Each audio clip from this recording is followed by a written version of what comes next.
दोस्तों आज हम बात करने वाले हैं ऐसे सुल्तान के बारे में या ऐसे राजा के बारे में जिसने पिछले 25 सालों में अभी तक एक भी प्रेस कॉन्फ्रेंस नहीं की है। मतलब वो राजा कभी भी इन 24 सालों में प्रेस के सामने ही नहीं आया। दोस्तों बात हम कर रहे हैं मोरक्को देश की। वहाँ के राजा हैं जो यात्राओं के बहुत शौकीन हैं, देश विदेश में घूमते रहते हैं, पार्टियां करते हैं, अय्याशियां करते हैं। और ये राजा अपने दोस्तों के साथ इस तरह से बिजी रहते हैं कि इनको अपनी जनता तक की फिक्र नहीं है। मंत्रियों और अधिकारियों को भी इनसे मिलने के लिए इनके दोस्तों से परमिशन लेनी पड़ती है और इन सब वजहों से इस देश पर एक अजीबोगरीब संकट खड़ा हो गया है। दोस्तों हम बात कर रहे हैं मोरक्को देश की, जो कि अफ्रीका के उत्तरी छोर पर स्थित है और वहां के राजा हैं किंग मोहम्मद VI। अब लोग इनकी हरकतों के कारण इन्हें मिसिंग किंग बुलाने लगे हैं। मिसिंग किंग मतलब गुमशुदा सुल्तान। दोस्तों मोरक्को के राजा किंग मोहम्मद VI की बात की जाए तो ये 1999 से अपनी गद्दी पर बने हुए हैं। दोस्तों इनके सामने ही अरब क्रांति हुई और अरब देशों को इस क्रांति ने हिलाकर रख दिया, मगर इस सुल्तान इस राजा की कुर्सी बिल्कुल बनी रही। उल्टा देखा जाए तो इनकी स्थिति और ज्यादा मजबूत हो गई। लेकिन अब इस देश के अधिकारी और मंत्री खुद सुल्तान की शिकायत करने लगे हैं। उनके हिसाब से राजा अपनी अय्याशियों में डूबे रहते हैं और इन्हें अपने देश और देश के कामों से ज्यादा लेना देना नहीं है। अधिकारी और मंत्रियों को भी ये कभी कभार ही मिलते हैं और वो भी अपने दोस्तों की परमिशन के बाद। दोस्तों आज हम बात करेंगे इस राजा की और इस राजा के ऐसे कौन से दोस्त हैं जो इतने प्रिय हैं कि इनके लिए राजा कुछ भी करने को तैयार है। दोस्तों मोरक्को देश की बात की जाए तो यह अफ्रीका के बिल्कुल उत्तर में स्थित है और यूरोप के बिल्कुल पास है और बीच में समुद्र है जो कि बहुत छोटा है। इसका मतलब अगर ये समुद्र नहीं होता तो मोरक्को यूरोप का ही पार्ट माना जाता। मोरक्को स्पेन से एकदम समीप है। दोस्तों मोरक्को पश्चिम और उत्तर में दो समुद्रों से घिरा हुआ है, अटलांटिक सागर और भूमध्य सागर। पूरब की तरफ अल्जीरिया है, उसके साथ दुश्मनी का लंबा इतिहास है। फिर उसके बाद दक्षिण में पड़ता है वेस्टर्न सहारा। 1975 से पहले तक ये स्पेन की कॉलोनी हुआ करती थी। फिर मोरक्को ने इस पर कब्जा कर लिया। वेस्टर्न सहारा का 80% हिस्सा मोरक्को के पास है और अमेरिका ने इस कब्जे को मान्यता दे रखी है। दोस्तों अफ्रीका महाद्वीप में होने के बावजूद ये अपने पड़ोसियों से बिल्कुल अलग है। आइए सबसे पहले इस देश के बारे में कुछ फैक्ट्स को जान लेते हैं। मोरक्को की बात की जाए तो इसका आधिकारिक नाम किंगडम ऑफ मोरक्को है। इसकी आबादी लगभग 3 करोड़ 80 लाख है। धर्म की बात की जाए तो 99% लोग इस्लाम धर्म को मानते हैं और इस्लाम धर्म में भी सुन्नी संप्रदाय को फॉलो करते हैं। उसमें से 0.1% से भी कम शिया मुस्लिम है और उसके बाद बचे हुए हिस्से में ईसाई, यहूदी और बाकी धर्मों के लोग आते हैं। मोरक्को का राजकीय धर्म भी इस्लाम ही है। यहाँ पर अरबी, फ्रेंच और बेबर कबीलियों की भाषाएं बोली जाती हैं। दोस्तों मोरक्को के क्षेत्रफल की बात करें तो भारत के साथ इसका कंपैरिजन करने पर भारत के राज्य मध्य प्रदेश और छत्तीसगढ़ की जितनी जमीन है लगभग उतनी जमीन के हिस्से में मोरक्को देश बसा हुआ है। इस देश की करेंसी दिरहम है और 1 दिरहम का मूल्य लगभग 8 रुपये है। राजधानी की बात करें तो मोरक्को की राजधानी रबात है। दोस्तों ये हमने जाना इसकी भौगोलिक स्थिति, इसका नाम, इसकी करेंसी, इसका क्षेत्रफल और यहाँ बोले जाने वाली भाषाएं और मुख्य धर्म कौन सा है।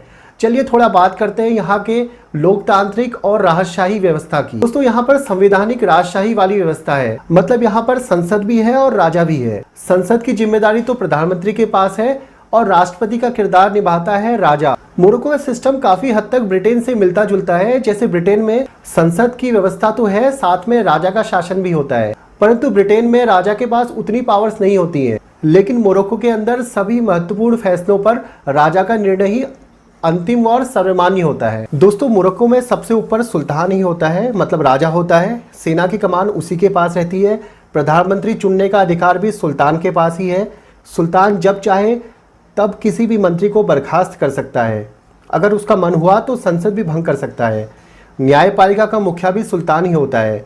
इसलिए यह कहने को तो संवैधानिक राजशाही है, मगर असलियत में ये राजतंत्र का ही बिगड़ा हुआ स्वरूप है। दोस्तों मोरक्को देश के इतिहास, उसके उदय और विभिन्न राजाओं के शासन के बारे में हम आने वाले वीडियोस में बात करेंगे। आज हम बात करेंगे किंग मोहम्मद VI के बारे में। दोस्तों मोरक्को के राजा ने 1999 में गद्दी में बैठने के बाद से लगभग 24 सालों तक कभी भी कोई भी प्रेस कॉन्फ्रेंस नहीं की है और अधिकतर इंटरनेशनल समिट में हिस्सा लेने से भी ये सुल्तान हमेशा बचते रहे हैं। दोस्तों, किंग मोहम्मद की बात की जाए तो इनका पहनावा, इनका चाल चलन और उनकी आदतें बताती हैं कि इनको सुल्तान बने रहने में कोई दिलचस्पी भी नहीं है। वो कुछ और बनना चाहते हैं, लेकिन पैसे का लोभ भी छोड़ नहीं पा रहे हैं। दोस्तों, हाल के समय की बात करें तो 2018 के बाद से सुल्तान की गतिविधियों में भयंकर अंतर आया है। अब वो अपने मंत्रियों और अधिकारियों से भी नहीं मिलते हैं। पूरे साल की बात की जाए तो लगभग 200 से ज्यादा दिन तो वो देश के बाहर ही रहते हैं। उन्हें समंदर में महंगे यॉट्स पर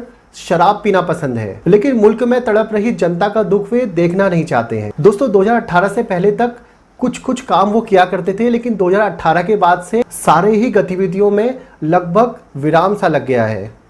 तो आखिर 2018 में ऐसा हुआ क्या? दोस्तों, 2018 में उनकी मुलाकात होती है अबू अजैतर और उसके 2 भाइयों से। अबू जर्मनी में पैदा हुआ था, लेकिन उसके माता पिता मोरक्को के ही थे। जवानी के दिनों में कई बार वो जेल गया। कार चुराने के मामले में, हफ्ता वसूलने में वो 2 बार जेल जा चुका है। इसके बाद उसने MMA की ट्रेनिंग ली और MMA में चैंपियन भी बना।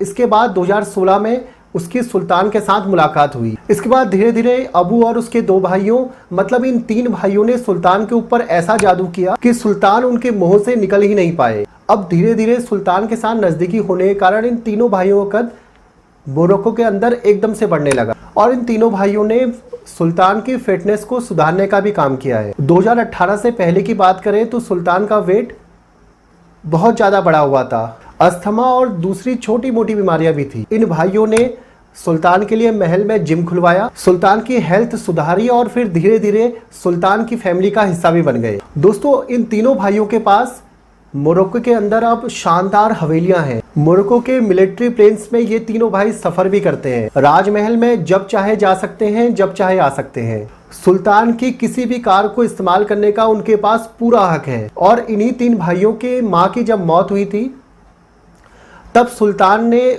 उनके लिए जमीन भी सरकारी खजाने से उपलब्ध करवाई थी। कहा जाता है कि इससे पहले तक सुल्तान ने इतना ज्यादा हक किसी को नहीं दिया था। दोस्तों, अगर बात यहीं तक होती तो मोरक्को के लोगों का आक्रोश इतना ज्यादा नहीं बढ़ता, परंतु बात अब इससे बहुत आगे निकल चुकी है। अब मोरक्को के अंदर मंत्रियों और अधिकारियों को सुल्तान से मिलने से पहले इन तीनों भाइयों से परमिशन लेनी पड़ती है और इन 3 भाइयों के इशारों पर ही अनेकों सरकारी फैसले लिए जा रहे हैं। ये लोग सुल्तान को जहां चलने के लिए कहते हैं, सुल्तान तुरंत हामी भर देते हैं। दोस्तों, जैसा कि मैंने पहले बताया, मोरक्को में भले ही संवैधानिक राजशाही हो, परंतु असली ताकतें सुल्तान के हाथ में ही है और अंतिम फैसला सुल्तान का ही होता है। उसके बिना सरकारें नहीं चलाई जा सकती हैं और बहुत सी योजनाएं लागू ही नहीं हो पाती हैं। मोरक्को के अधिकारियों का कहना है कि मुल्क अब बिना सुल्तान के चल रहा है और ये मुल्क कभी भी ध्वस्त हो सकता है। दोस्तों, मोरक्को में इस समय अभूतपूर्व संवैधानिक संकट उत्पन्न हो गया है। लोगों को ये नहीं पता है कि उनका राजा क्या कर रहा है और लोगों को ये भी अंदाजा नहीं है कि सुल्तान कितनी शक्तियां इन तीनों भाइयों को दे सकता है। दोस्तों, ये स्थिति बहुत ज्यादा लंबे समय तक नहीं चल सकती। जल्द ही यहाँ पर कोई बड़ी घटना होने के बहुत ज्यादा आसार बन रहे हैं। दोस्तों, आज के वीडियो में इतना ही। ऐसे ही वीडियोस को देखते रहने के लिए चैनल को लाइक, शेयर और सब्सक्राइब जरूर कीजिए। मिलता हूं आपसे नेक्स्ट वीडियो में, तब तक अपना ख्याल रखिए। धन्यवाद।